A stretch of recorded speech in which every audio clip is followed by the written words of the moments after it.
ভাবিনি এই ভিডিওটা এইভাবে ভয়েস দেবো। যখন আমরা বেরিয়েছিলাম তখন আমি কত খুশি ছিলাম, আর এখন যখন ভয়েস দিচ্ছি সেটা তো আমিই জানি। যাচ্ছিলাম হচ্ছে বাবাকে দেখতে। বাবা 3 দিন হয়ে গেল হসপিটালে ভর্তি আছে, তো আগের থেকে তো একটু ভালোই দেখেছি আগের দিন গিয়ে। তো আমি আর বৌদি বেরিয়ে গেছি এখানে হাওড়া ময়দান থেকে মেট্রো ধরার জন্য। আর এই মেট্রো দাঁড়িয়েও ছিল, উঠে পড়েছি।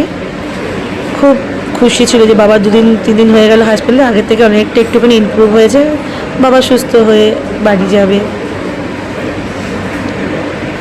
বলতে বলতে স্প্ল্যানেটে এসে গেছি। ওখান থেকে এবার আমি যাব হচ্ছে বাবার হসপিটালে। বাবা ভর্তি ছিল হচ্ছে নাইটিঙ্গেল হসপিটালে। হয়তো যখন ভয়েস দিচ্ছে একটুখানি চারিদিকে একটু আওয়াজ শুনতে পারবেন, তো প্লিজ একটু ইগনোর করে নেবেন, কারণ আমি এখন হসপিটালে বসেই এই ভয়েসটা দিচ্ছি। বাবার অবস্থা একটুখানি ক্রিটিক্যাল আছে। আর এই চলে এসেছি এখান থেকে, আমি চলে এসেছি হসপিটালে। আর এটা হচ্ছে হসপিটাল রুমে বাবা যেখানে ভর্তি আছে।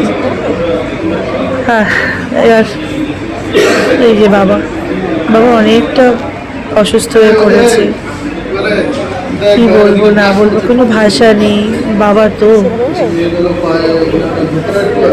জীবনে ভাবিনি যে এরকম সিচুয়েশন দেখবো। সবাইকে দেখতাম তো ভাবতাম যে আমাকেও এরকম দিন দেখতে হবে। বাবাকে ডাকছিলাম, বাবা কোনো সাড়া দিচ্ছিল না। তো এবার বাড়ি যাওয়ার পালা। আবার আশা নিয়ে যে কালকে বাবাকে ভালো দেখবো।